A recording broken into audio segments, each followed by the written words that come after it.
Olá!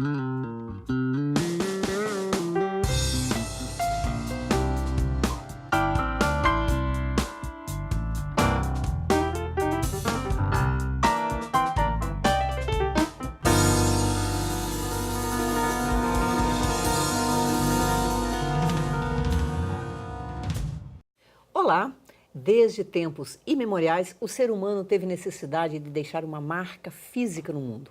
Muitas dessas marcas foram deixadas em telas, expostas em museus, glorificadas pela história da arte.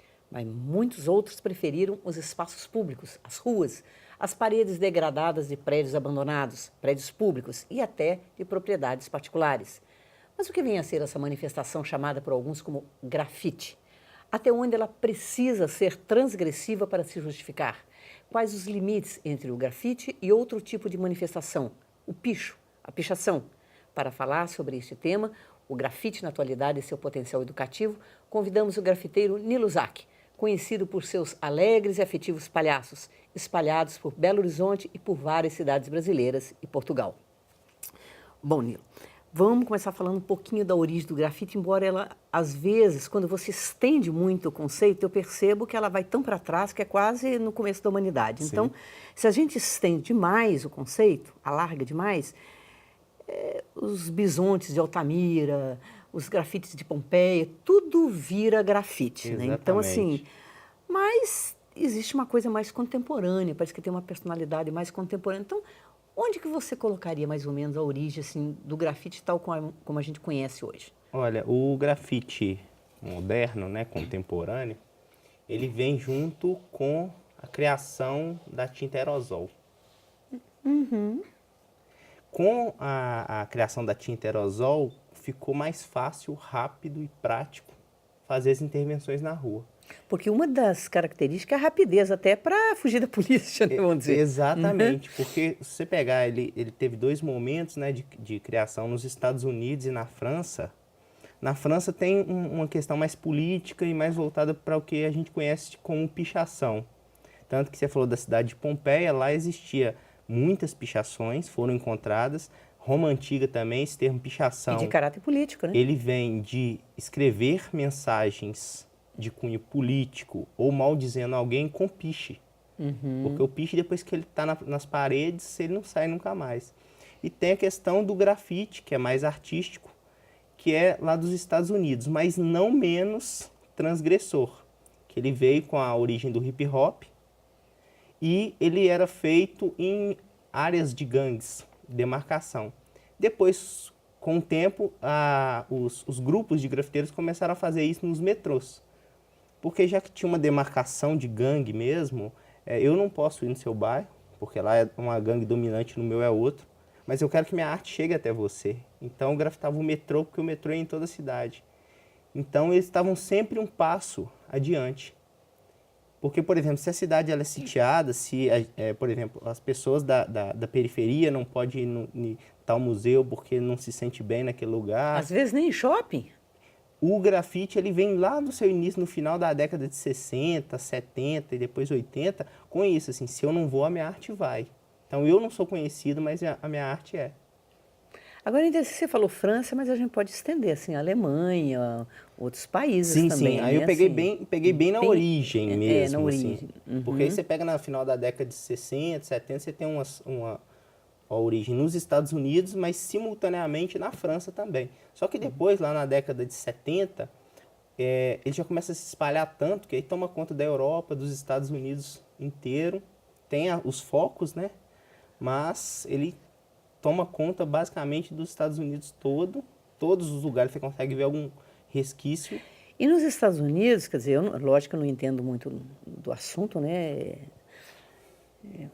Mas assim, a gente percebe nos Estados Unidos a influência da história em quadrinho, o marketing, os outdoors, enfim, a cultura mesmo, né, pop, né, dos Estados Unidos, Sim, né? sim. E parece que na Europa menos, né?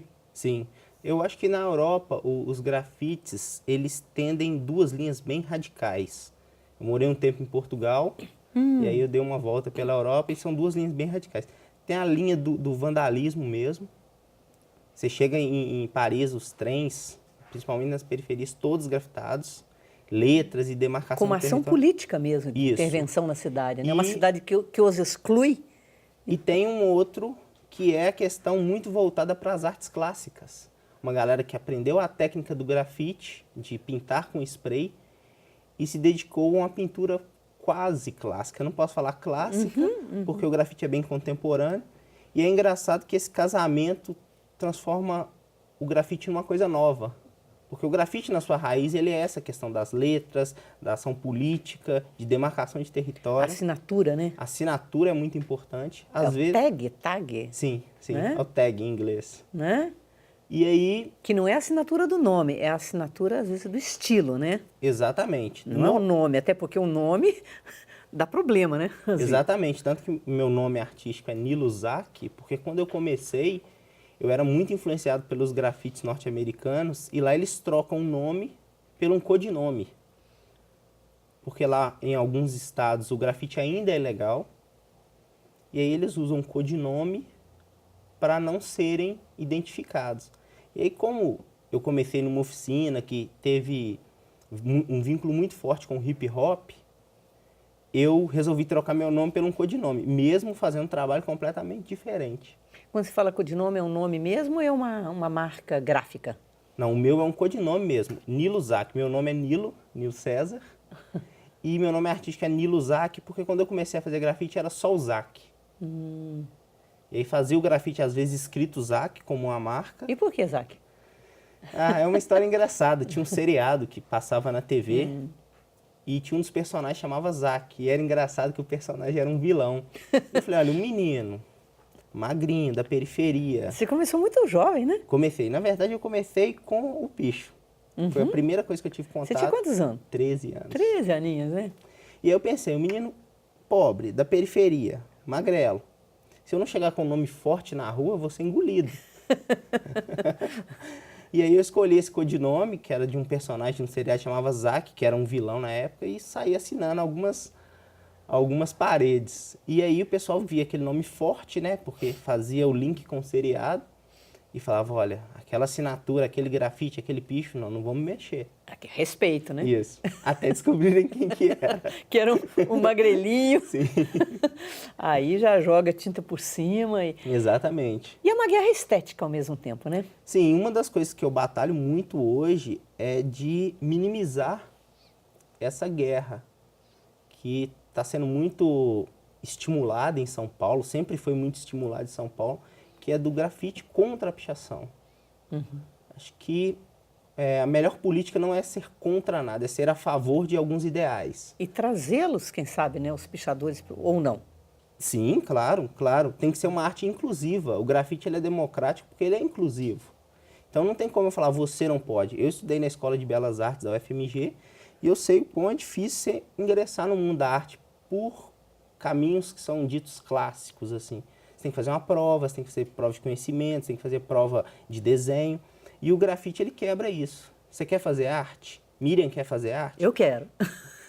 Eu quero virar grafiteira agora. Aí agora o que eu estou fazendo? Eu tenho um canal no YouTube que chama Graf Filmes. Dentro desse canal tem um programa que chama Dicas de Grafite, que eu faço junto com o meu sócio Vinícius. E aí qualquer um pode aprender as técnicas de pintura com spray para poder tentar se manifestar de uma forma bela na rua. Pode ser uma forma poética, pode ser uma forma política. Uma das coisas que eu prezo né? muito, assim, é a questão da técnica. Eu, desde quando eu comecei a fazer grafite, eu resolvi deixar de ser pichador para ser grafiteiro, eu resolvi prezar pela técnica, não só pela técnica. Meu trabalho tem uma questão afetiva e poética, mas eu acho que a técnica é que chama a atenção das pessoas. As pessoas passam e falam, olha, eu vi aquele palhaço lá, é meio 3D, tá saindo da parede, igual o pessoal da sua equipe falou comigo. É o que chama atenção. Depois, as pessoas começam a prestar mais atenção na poética, na mensagem, mas eu prezo muito a técnica, porque através da técnica você fisga o espectador. Aquela velha discussão de forma e conteúdo, né? As coisas têm que andar juntas, Sim. né? Na verdade, a vida é um equilíbrio, né, de tudo. Então, a arte não ia ser diferente. Eu acredito que quanto mais equilibrada ela tiver entre conceito e técnica, eu acho que ela atinge mais seus objetivos. A gente vai ter tempo, né, para falar no outro bloco um pouquinho dessa técnica, né, naturalmente, que está lá no YouTube, né, como você fala, Sim. no seu Dicas de grafite. Dicas de Grafite, né? Mas vamos ficar por aqui por enquanto, né? E vamos então no próximo bloco conversar um pouco sobre a tentativa também de domesticação do grafite. Quando ele deixa de ser grafite porque ele é também engolido pelas autoridades. Até daqui a pouco.